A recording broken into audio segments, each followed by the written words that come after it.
Salut à tous, c'est Touffe Mystère pour AV Histoire. Nous avons déjà parlé ensemble du Pont, ce royaume grec antique qui deviendra au courant du 1er siècle avant Jésus-Christ un véritable petit empire sous l'impulsion de l'ambitieux Mithridate VI, qui tiendra tête quand même à la République romaine, alors en pleine expansion. Je vous réfère d'ailleurs à ma vidéo sur le sujet, car aujourd'hui nous allons parler glaive au clair, saris aiguisé et stratégie. Vous l'avez compris, nous allons parler d'histoire militaire, et nous allons nous pencher sur l'armée de ce royaume, assez multiculturel, et plus particulièrement sur les guerres mithridatiques l'opposant à Rome. Allez, c'est parti. Au fil de son règne et de ses conquêtes, Mithridate va composer une armée puissante à la hauteur de ses ambitions. Tout est basé sur un centre d'élite, des phalangistes équipés à la macédonienne. Vient ensuite des corps moyens d'hoplites et d'épéistes orientaux et grecs, plus mobiles et polyvalents que les précédents. Puis, enfin, des auxiliaires plus légers, des frondeurs, des javeliniers, etc. Pour ce qui est de la cavalerie, on retrouve très bien le mélange des cultures grecques et orientales du royaume.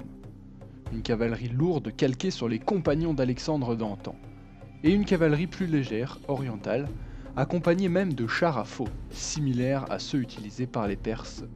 Cette puissante et nombreuse armée va venir à bout de nombreux petits royaumes environnants autour de la mer Noire et en Asie mineure. Ces conquêtes vont d'ailleurs directement impacter l'armée pontique. En effet, chaque nouvelle région ajoutée à l'Empire du Pont apporte ses propres contingents. Infanterie lourde galate, cataphractes arméniens, montagnards, etc. On a donc une armée composée d'une dizaine de nationalités, avec des unités très différentes à la fois dans leurs forces et faiblesses. Serait-ce une force? Nous allons voir ça. En effet, après ces nombreuses conquêtes, un ennemi de taille se dessine à l'horizon. Après toutes ces conquêtes, vient un moment où seule la République romaine fait face au Pont. Certains de son armée, des ressources de son pays et de son alliance avec l'Arménie pour assurer ses arrières, il lance alors la conquête très rapide de l'Asie mineure, en détruisant les petites garnisons romaines mal organisées une à une. S'ensuit alors le massacre de dizaines de milliers de civils romains dans les grandes villes.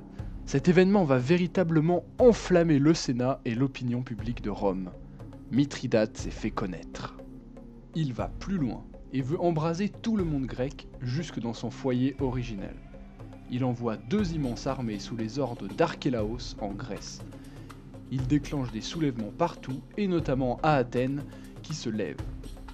Rome ne se laisse plus faire, c'en est trop, et elle envoie rapidement ses légions avec à leur tête Sylla, un des plus grands stratèges de son temps, qui va assiéger et libérer Athènes en quelques jours. Cependant, la Grèce est toujours à feu et à sang, et principalement sous contrôle pontique. Sylla se sait en grande infériorité numérique, et il veut alors détruire les deux armées pontiques une à une. Il rattrape alors Archélaos très rapidement, et une première armée pontique en Béotie, vers Chéronée. D'un point de vue numérique, l'armée pontique menée par Archélaos a l'avantage. Plus de 30 000 fantassins suivent 15 000 hoplites d'élite et protègent eux-mêmes 20 000 archers et frondeurs. Un grand nombre de cavaliers et même quelques centaines de chars à faux les accompagnent. Sylla, de son côté, peut se baser sur 6 légions, soit environ 30 000 légionnaires modernes. Il a également réussi à rassembler à peu près 5 000 auxiliaires grecs fidèles à la République, ainsi que plus de 2 000 cavaliers, des Romains, mais également des alliés de Rome, des Numides et des Macédoniens. Les deux armées se font face, entourées de rivières et de monts, notamment le mont Thurium à l'est. Archélaos a déployé ses phalanges en première ligne, au centre, accompagné des chars et de l'infanterie légère. Sur les côtés, les épéistes et fantassins divers viennent compléter son armée. Face à lui, Sylla a décidé de placer ses infanteries auxiliaires au centre, ses alliés grecs, alors que ses légionnaires d'élite sont placés sur les différents flancs. Point commun des deux armées, l'immense cavalerie placée en réserve derrière les lignes. Après une longue observation, la bataille commence enfin. Le premier affrontement entre le jeune empire pontique et l'aguerrie République romaine. Très rapidement, Archélaos tente de déborder les Romains sur le mont Thurium, mais ces derniers les attendaient et ils laissent plus de 3000 corps pontiques devant leur ligne. Le général pontique décide alors de lancer ses chars en charge frontale pour désorganiser les Romains et lui permettre une avancée plus sereine. Cependant, il en faut un peu plus pour berner la meilleure armée de son temps. Les légionnaires laissent passer les chars en écartant les rangs et les anéantissent à coups de javelots. Cependant, les phalanges profitent de ce chaos pour avancer. Les légionnaires sont mis à mal, ils se retrouvent face à d'immenses sarrys et ont du mal à progresser. De son côté, Archélaos s'entête à vouloir s'emparer de la colline sur sa droite pour prendre l'avantage et contourner les Romains. Il manque presque de couper complètement l'aile gauche romaine avec sa cavalerie lourde. Mais Sylla voit l'action arriver à l'avance. Il envoie sa réserve, des gardes prétoriens et de la cavalerie lourde pour tenir le choc. Les heures passent, de plus en plus de combattants sont envoyés dans la bataille, épuisant toutes les réserves des deux armées. Les pontiques tentent un coup de poker. Ils essaient de profiter de la situation pour balancer leurs forces sur la gauche, mais Sylla lie à nouveau l'action et vient en aide à ses légionnaires. Les pontiques sont repoussés et coupés du reste de leur armée, tandis que la droite lâche à son tour. Le chaos est de mise dans les rangs pontiques. Archélaos tente de replier ses phalanges pour les sauver, mais cela accroît encore plus ses pertes. À la fin de la journée, seulement 10 000 fantassins réussissent à fuir. C'est une victoire pour les Romains qui, malgré leur infériorité numérique, ont su repousser l'envahisseur. Les débris de l'armée pontique rejoignent alors la deuxième, plus au nord. Cependant, les Romains n'ont pas vraiment le temps de fêter leur victoire. Sylla a de plus en plus de problèmes politiques à Rome, et Archélaos compte bien en profiter. Le général grec ne perd pas un instant. Il réembarque avec sa nouvelle armée en direction de Sylla pour le rencontrer à nouveau à seulement quelques kilomètres du premier champ de bataille. Sylla a établi son camp non loin du lac Copaïs, près de la petite ville d'Orchomène. C'est alors ici que le combat pour le sort de la Grèce aura lieu.